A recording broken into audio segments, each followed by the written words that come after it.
Everybody, me here again. This is going to be a response to my mate Ken over there in California, who did a video the other day called Books, Books, Books, and it was all about World Book Day. And I must admit, I didn't know either that it was World Book Day. I remember it last year because there was an event locally, quite a bit of a fuss was made about it. There were bands playing and there were things going on, poetry readings and that, people giving out free books and special editions done especially to be given away on that particular day, April the 23rd. This year, nothing seems to have passed us by. Lots of talk about William Shakespeare and all that sort of stuff as well, which is fine.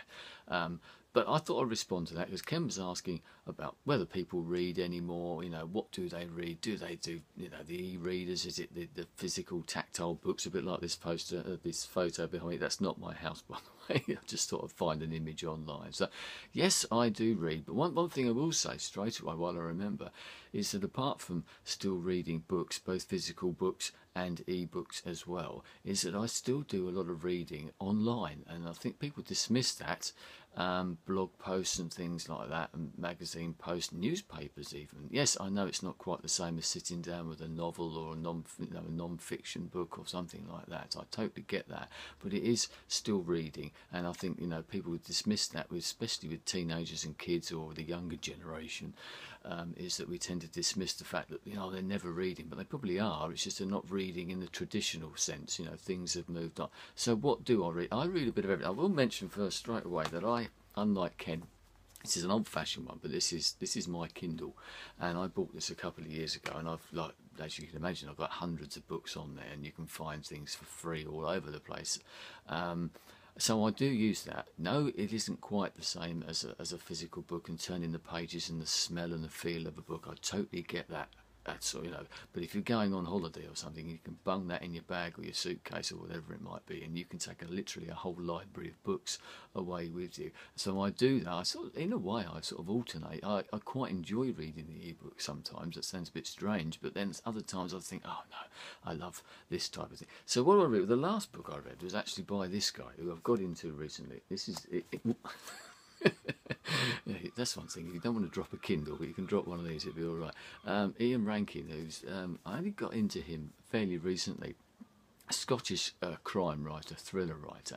But what's great about him is that he loves his music. And yes, all the novels are set in Edinburgh, or certainly in Scotland. I've never been to Scotland, so therefore I've never been to Edinburgh, but I feel that I've been there now, and I understand a bit about it, and yes, I feel like I walk around parts of it and get a feel for where it is through his books. I love the writing, the style of writing. They're those sort of books, like thrillers, that you pick them up, once you start reading, that's it, you're gone, and you have to have trouble putting it down again, and it only takes a day or so to read the whole thing.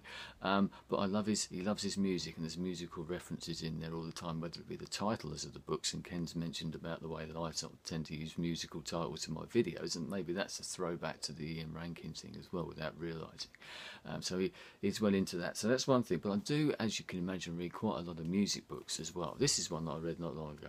Pete Townshend's one book, his sort of autobiography, very, very good. I actually read the Rod Stewart one as well, which was better than I anticipated. There's nothing against Rod Stewart, because I love his voice, and especially his early stuff. I think he's an amazing singer. But that was better than I anticipated it would be. This is one I've read recently, actually, by a friend of mine, a guy called Phil, who was one of the road managers for the band Mott the Hoople. He lives locally and has lived here now for about 10 or so years, and I've got to know him recently, and he gave me that book, and I just done a little review of it for The Stinger. And that's great because it's actually a diary done in 1974 when Mott the Hoople did a tour of Scandinavia, Germany, Europe generally, and the band so basically split up while the tour was going. It was literally written as a diary, which Phil found a few years ago in his attic, and they sort of tidied it up a bit, and it's got some sort of modern bits thrown in, sort of referencing back on what that meant and some other memories. So that's quite an interesting book. Another one I will mention is this one, actually, The Shadow of the Wind by Carlos Ruiz Zafón. I've pronounced that right. The reason I like this, and my wife loves this, and there's a couple of other books as well, Prisoner of Heaven or something, and The Angel, you can find it, I can't remember, Angel's Game or something like that. But they're all set in Barcelona. Generally around the sort of turn of the century, middle of the century, or some of it's a bit later than that. And I do like books that, a bit like saying about the Edinburgh of Ian Rankin. I've never been there, but I do like books of places that I've been to. There's certain places that are very descriptive, aren't they? I think, and I'm drawn to places, especially places that I have been to. My wife and I went to Barcelona last year. Actually, as it happened, I'd read that book before I went, and I keep meaning to reread it because we went to some of the places that were mentioned in the book then. My wife's read them as well, thoroughly enjoyed them, so can certainly recommend them. Right, what else have we got here? I do read non-fiction, I'll mention that, and this is one I read.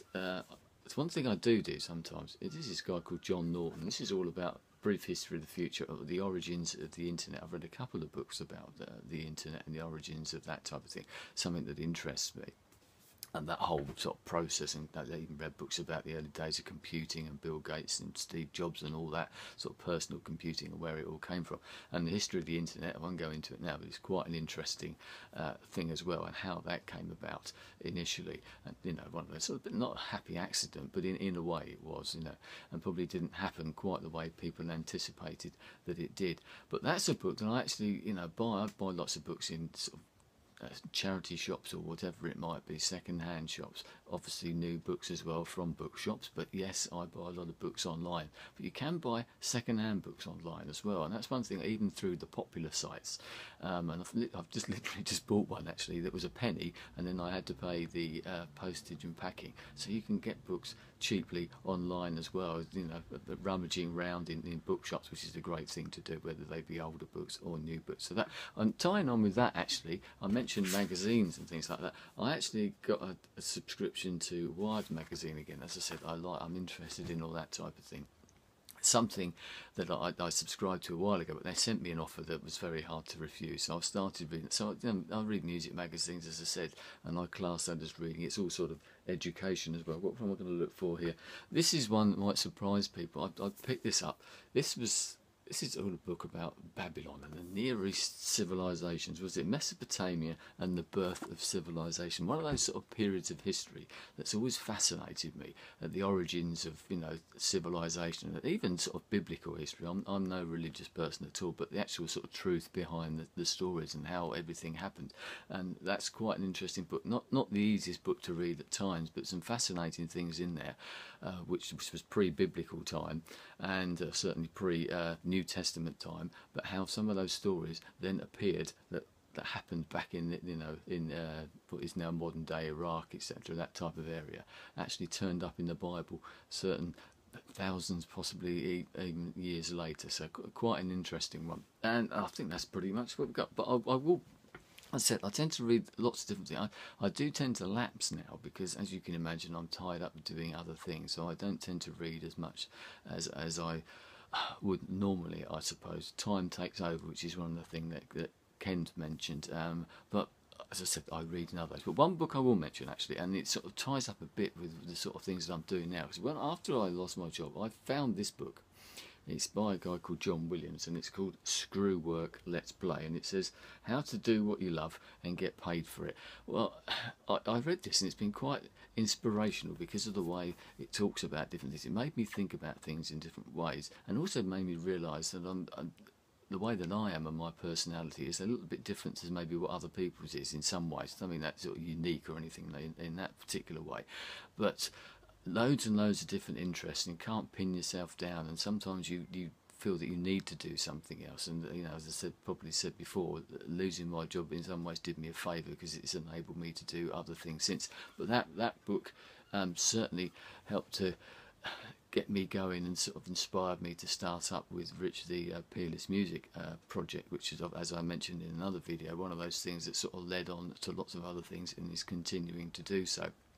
And John Williams, his blog I tend to read as well, and through that there's other blogs of similar nature that I tend to read, which are all that type of thing about how you can get on in life, how you can do things differently. Even if you are in full-time employment, you can still read that book and get something out of it, and maybe use your free time, your leisure time, in a slightly different way to what you do now, and where it might lead you onto something else, to do something you actually get paid to do, what you enjoy doing. At the moment, that's not something that's necessarily happening for me, but there is the promise of that around the corner. So books generally, love them. I've always have done. I must admit, when I was at school, sort of early years, I wasn't really into reading. I really started reading after I left school, funnily enough, and started working. It was then, I suppose, not say relieving the boredom, but something like grown up a bit, I suppose, and started devouring all these different books, and all right across the board. So fiction, non-fiction. I read bits of science fiction. I read historical fiction. I read bits of Dickens and things like that, I suppose. Modern novels, and as I said, novels around or books around places that I've been, places that fascinated me. I've been to like India or Egypt or somewhere like that, or even the obvious places like New York and California or something. It's places like that. You see a book, and say the one I've just ordered online was actually about Spain again. So that shows you that type of thing. So there you go, and hopefully, Ken, that's the sort of thing you were after. Probably a lot longer than you anticipated, but it is me after all. I'll be interested to know what other people think, so reply to me or reply to Ken. I'll link his video below this one just in case. So what do you read? And how do you feel about reading online or reading with the e-readers and all that type of thing? Does that count, or does it have to be a real physical, tactile book? Yes, in some ways I know why it has to be, but there are other alternatives out there which work in different environments. Anyway, I'll speak to you again soon. Goodbye.